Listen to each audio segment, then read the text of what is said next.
morning, everyone. Boker Tov, Shavua Tov. Zaka Baruch for making the minyan. We are in Seif Bet now, in Siman Resh Mem Daled.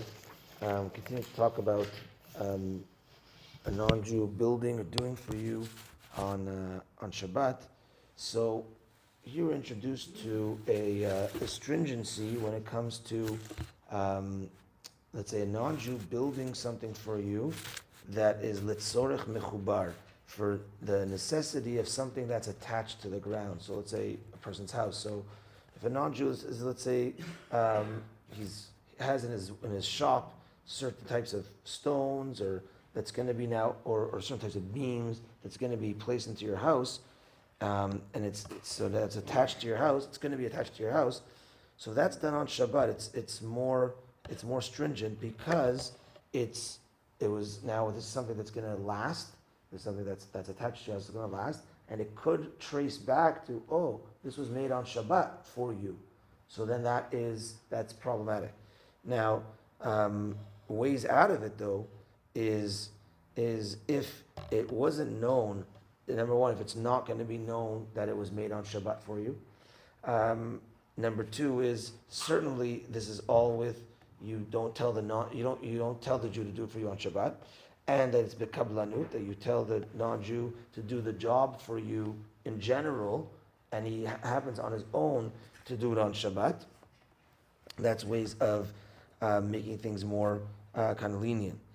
The Rav Ovadia Yosef speaks about a case over here that if, let's say, a goy makes a matzeva, makes a tombstone for the Jew, and he makes it on Shabbat, so that's letzorech mechubar. It's going to be attached there forever.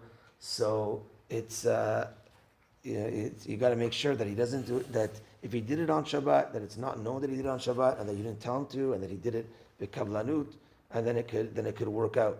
But if it was known he did it on Shabbat, then it can be problematic.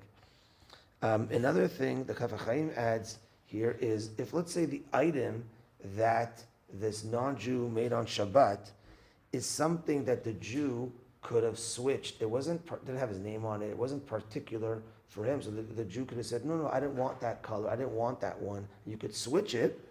Then it's mutar because he didn't. It's not specifically for you. He had you in mind, but you could still change things. So then it's not specific to you.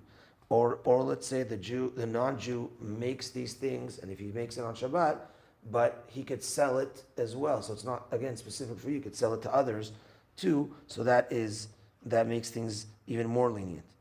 But if it's something that he can't switch, so let's say he even writes your name on it, or certain types of design that's specific to what you said, you have to make sure to tell him in advance, don't make it on Shabbat, and the job has to be done as a not hourly job. Here's the money, do the job. Make sure you tell him not to do it on Shabbat. And now, if he does it on Shabbat, and it's not known that he did it on Shabbat, then it could work out for you to put it wherever you need to put it in your house or whatever.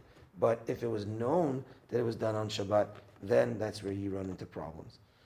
Okay, that's that for today. Mincha tonight at 5:10. Have a good day, everyone, and Shavua Tov. Tamid Eliyahu.